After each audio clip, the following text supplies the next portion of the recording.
Imagine it's the year 1900. The horse and buggy still reign supreme as the choice mode of transportation. But a relative newcomer, the automobile, is about to become all the rage. And so roads begin to pave, and things like gas stations and traffic lights appear. And voila, everything looks different, and probably smells a lot better too. The transition from horse to horsepower ushered in a complete infrastructural change that had ripples through every sector imaginable and made our modern world possible. A century later, are we on the cusp of another transformation of that magnitude?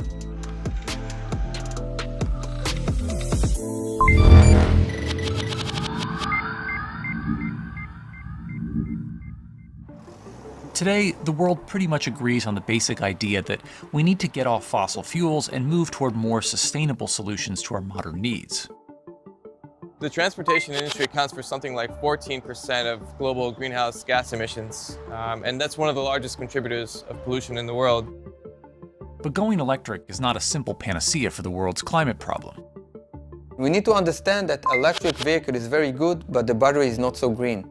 The more we consume electric vehicles, the more we consume electricity, and electricity is powered by polluted materials like natural gas or coal. Just like going from 19th to 20th century mobility, the very infrastructure we built our society on may need to change, and a lot of unresolved issues remain before this shift goes into full gear. For example, there aren't enough lithium, iron, and cobalt resources in the world today, and the whole industry is centered on making sure that there's no anxiety associated with the range. Batteries don't grow on trees, and for every mile you want to go, they become heavier, which then drains them faster, forcing us to stop and charge up again, and again, and again, which of course takes up energy. And so we're left with the ultimate riddle. How can we move with the ease and freedom that internal combustion offers, while successfully reducing our overall carbon footprint? Israeli EV startup Electrion is helping crack the code. We don't need to remove the battery at all, but we need to reduce the size of the battery. And this will create a green solution to all of us. We took a step back and we looked at the shift to electric vehicles in a more holistic way. And we said, okay, what makes the most sense? How can we create a charging solution where the vehicle battery can be as small as it can possibly be? When you think about battery capacity and battery density, not every vehicle requires a huge battery. Not every vehicle needs to travel hundreds of miles. So ultimately, the vision is to empower the transition to electric vehicles in the most sustainable and efficient way possible, whilst ultimately lowering the cost of ownership of the vehicles for the owner. And the existing solutions based on plug-in charging will not do the shift alone. So we believe that wireless charging is the technology that can help to accelerate the adoption of electric vehicles. Yes, you heard that right. Car charging wirelessly. Wireless charging is a way to transmit energy from one coil to the other coil without having hard connection between the two. While we are driving, we can charge it while we are waiting for passengers inside the city. We can charge it while we are loading goods at the loading dock. So it means that we can charge the vehicle almost any time, anywhere. We don't need to carry a huge battery with us. We can reduce the size of the battery and we can transmit the energy almost all day long. We have the copper coils that are installed under the road, under the roadway, or wherever it is that we're deploying, that transfer energy over the air to a receiver that's installed directly under the vehicle's chassis. It works on the exact same principle as an electronic toothbrush, or we're seeing a lot of new generation wireless charging for iPhones. There's no actual connection required between the two. The energy is via the air. Wireless charging is actually nothing new. Its use has been around almost as long as the discovery of electricity itself. The principle is based on Nikola Tesla discovery more than 100 years ago. Nikola Tesla was so ahead of his time that his vision for wireless energy transformation was buried by his competitor, Thomas Edison, in favor of a less egalitarian and more capitalistic system of energy transmission. Today, he's practically worshipped by the tech elite. and the Tesla coil remains the inspiration for wireless internet connections, as well as charging solutions like Electrions. This charging can occur even when the car is moving, and comes with a holistic power management system to maximize the process. Electrion's technology is made up of 4 major components. There's the copper coils directly under the road. There's the receiver unit, which accepts the energy from the copper coils under the road. Then that relationship is managed by a management unit at the side of the road, which receives energy directly from the grid and then safely transfers it to the copper coils under the road. These 3 components are managed by cloud software, which enables us to remotely monitor the entire relationship, make sure enough energy is being transferred, and ultimately charge and bill for the energy. The benefits of wireless charging are huge. When we look at the transition to electric mobility, there are a lot of costs incurred on the vehicle side and on the infrastructure side. Installing the technology means a vehicle's battery capacity can be massively reduced, which can be up to 50% of the cost of the vehicle itself. The vehicle never needs to stop to charge again. You can charge with different amount of energy, different vehicles on the same platform, which is very unique to wireless charging. Just as in the transition from horses to automobiles, public infrastructure plays a critical role in enabling mass adoption. But making major changes to large, complex systems while they're in use isn't easy. There is no standard for wireless charging dynamically. Ultimately, in order to be able to enter the market and offer our technology at commercial scale, we need standardization of the technology. So, of course, we're looking, in this case, at involvement with the local government, municipality, regional transport authority, whatever it may be, that funds the infrastructure deployment on the one side, and then the user, the vehicle itself or the owner of the vehicle, will be charged for the amount of energy that's transferred to them, in the same way that you pay for roaming services or a vehicle today is charged. When you deal with disruptive technology, you need to educate the market, you need to deal with standardization, regulation, you need to teach lots of students and bring them to the company, you need to gain new knowledge, you need to learn from others' mistakes. We need the electric companies and the grid companies to work together to figure out how best to deploy this technology in terms of the grid requirements at scale.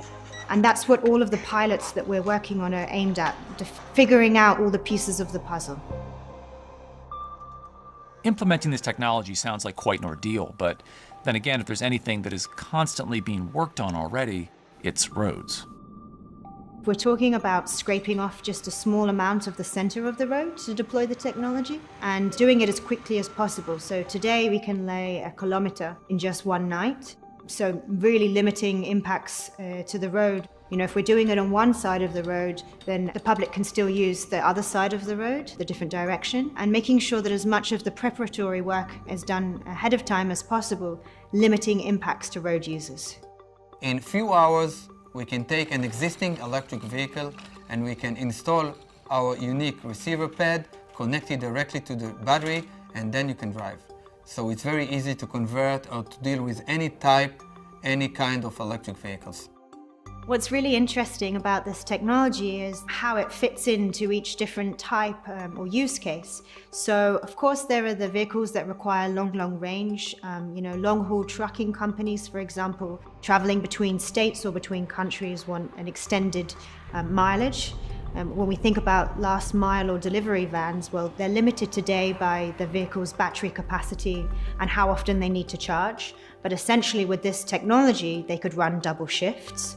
If we look at city taxis, just as an example from the mobility as a service world, they're also limited by the amount of charge required. Ultimately, if we installed charging technology along the areas where they were resting, they'd be able to operate for longer hours. Buses too, which operate on fixed routes, so it makes perfect sense for them to be able to charge while driving and save downtime. There is a huge need for electric buses, so we decided to start with this section. We have 1 kilometer of electrified road and we will drive the bus and you will see that it transmits energy during driving. every hour we get 75 kilowatts charging the bus. That means that in 2 hours we get 150 kilowatts. This is half of the amount of energy that the bus needs to drive all day long. That means that we can reduce the size of the battery by half and lead to great savings in cost of the bus battery and the bus itself. Once we're going to drive the bus, we're going to see that the bus driver doesn't need to do anything. This is the beauty of it. For him, it's a normal bus. He doesn't need to change anything in his driving. Electreon is not relying on this test site alone as a proof of concept. They have several projects around the globe in various stages. We have a project in Gotland, Sweden, where we show the charging of a large truck, a 40-ton truck, and a large electric bus, showing the capacity for battery reduction as the vehicles are charged directly from the road.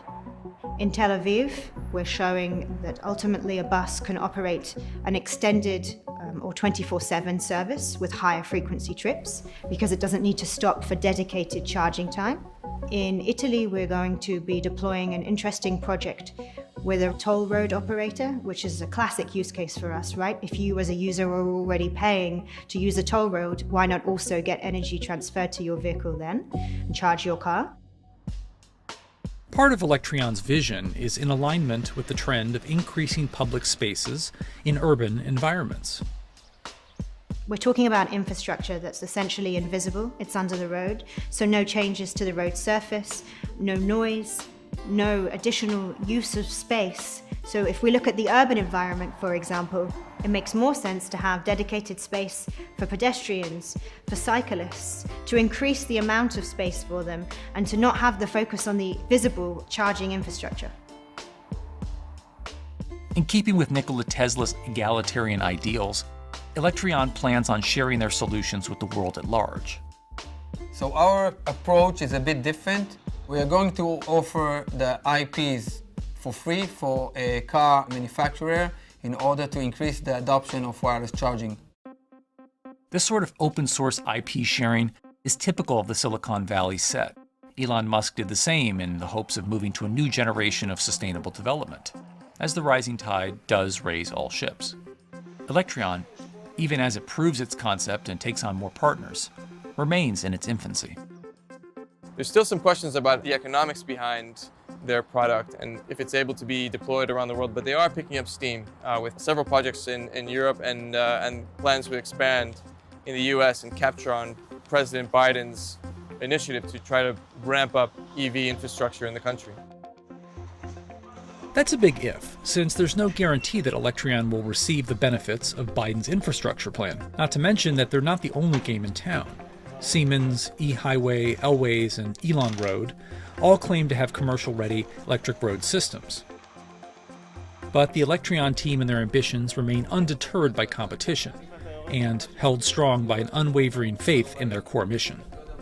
The real question is what are we doing to limit the environmental impacts of electric mobility? How are we making it truly sustainable? And that's how I was really able to get behind the vision that the founders have here and what they're trying to do. And as for the daunting task of altering the world's roads for wireless charging, Electreon is taking it 1 kilometer at a time. When you start something, at the beginning you need to put lots of effort to start moving this change. But once you are in a motion, then it will be much easier to move fast and accelerate it.